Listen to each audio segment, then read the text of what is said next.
Mattapan native Carlene O Garro is living the American dream.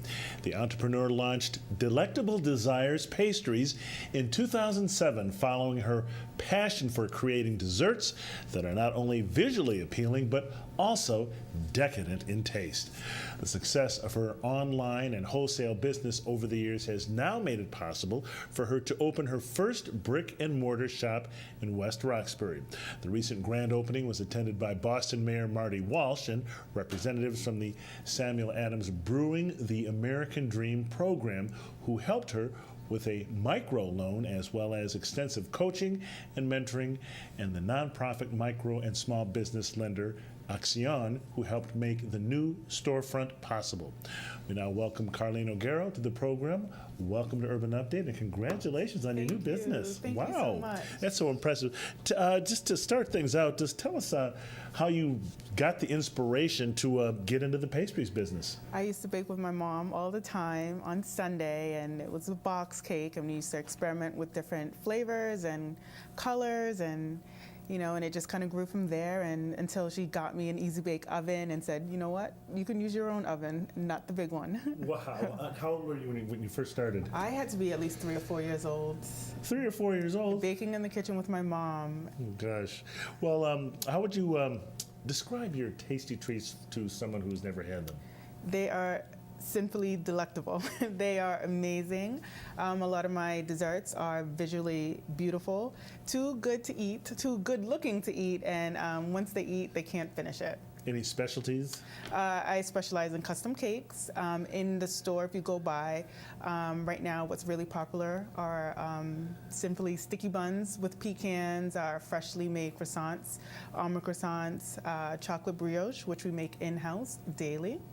Everything. Wow. So who encouraged you the most to start your own business? Both my parents, because Really? they saw the passion from a young age, and they said, whatever you do, we're 100% behind you, and, go for it. Wow. Now, you began as a wholesaler and online as well, and now you just opened up your first brick and mortar location in West Roxbury. Talk to me about that journey. That journey was a long journey, and I was able to learn so much and grow more as a businesswoman, learning every aspect of the business, not just the baking side of it, but also the business side, the professional side, like where to hang the sheetrock and different codes throughout Boston and getting permits, and it just made me a better businesswoman. That journey was long, but it was well worth it. It was great. Okay, and Mayor Walsh, I understand, was at your grand opening. What was that like? Yes, he's actually a very amazing mayor.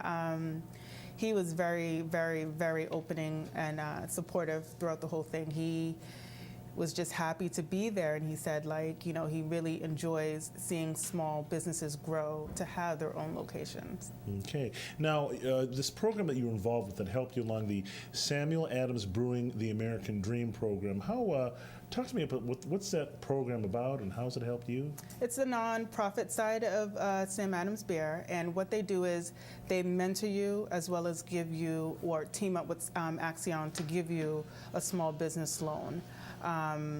Basically, it's all. Has it helped your business grow? Obviously, it helped you get off the ground. Yes, it helped me get off the ground, and sorry. Well, that's okay. No, that's fine. But what's it like going from being primarily a chef to now you're a chef and a businesswoman running a whole business? Mm-hmm. Is that pretty? It's very difficult at times, but I'm able to manage because I can always go back to the people at Sam Adams or even Jim Cook, the founder, and say, you know what, I need some help, I need some advice, and they can actually guide me through the whole process.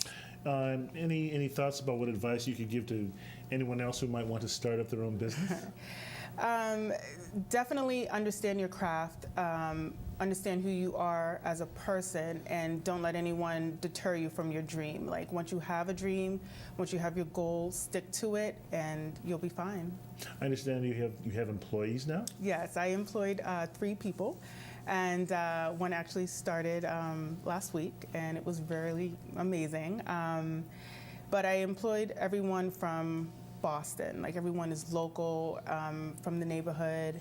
You know, people that also want to become pastry chefs and just want to be involved in the business. And I guess what's it like to create something like that? You create cakes from nothing. Now you've created a business from nothing, Yes. given people jobs. Yeah, it's actually surreal at times. Like, it's hard to believe that I've actually done all this, but it's a feeling inside that I can't even describe.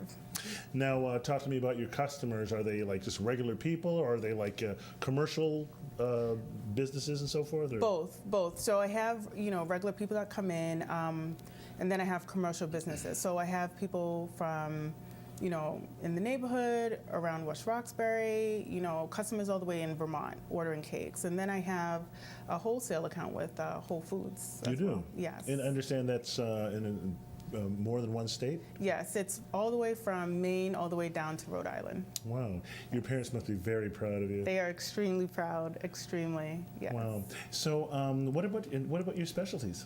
My specialty is actually in custom cakes. I make a lot of sculpted cakes, anything from a bottle cake that looks like real glass, all the way down to, kids' cakes that look like Elmo, anything. Wow. And weddings, birthdays, obviously Yes. must be your quote-unquote bread and butter. Yes, yes, it is. I do a lot of weddings. I do about 15 weddings a year, birthday cakes, at least 4 or 5 every weekend. During the week, yeah. What are can you name one or two of the more outrageous or interesting cakes that you've made? One was a cake shaped like a bottle. The customer thought and wanted it to look like a real glass bottle, but she wanted it all edible, all cake. The other one was a pillow cake. This was for Sweet 16, and they wanted it stacked like a pillow, one kind of hanging off, looking like it was falling down, but not. But they didn't want to see any wires. They didn't want to see anything. So that was interesting. Now, you're going from, you say, online to brick and mortar. A lot of people go the other way around, but you've got like a little bakery. People can come in and buy various things. Don't have to buy a whole cake. I think you got some treats in there. Yes, I do. I brought some treats for you. I have some of our popular desserts. Oh, and what do we have in there? Brownies, macaroons, chocolate brioche, everything. They look awfully good. Awfully good. Would you like to try I'll have some? to. Yes, I will try. I can't. I think I'll pick. I'll try one of these brownies. I think which looks very, very good. I think I might try that. I'm not going to try it right now because I've got to finish the show, Yes. and I want to be able to talk without having food in my mouth. But before we go, could you sort of just give us your best little 15-second commercial here right now? Just kind of look into the camera and invite everyone to come on down to West Roxbury. What would you say to them? I would say come on down to Delectable Desires Pastries, located at 1755 Center Street in West Roxbury. We have everything for you, from custom cakes all the way down to sticky buns, breads, desserts, anything you want, anything your palate desires, we have it. Well, Carlene O Garro, thank you very much, and congratulations. Thank you. The young businesswoman, entrepreneur from right here in Boston, a hometown Thank you. girl. Okay. Well, that's it for this edition of Urban Update. But before we go, a quick reminder that next Thursday, February 12th, civil rights icon Bob Moses will be one of several high-profile speakers at an event titled Black Votes Matter at the Museum of African American History, a great event to celebrate Black History Month. More information at maa.org.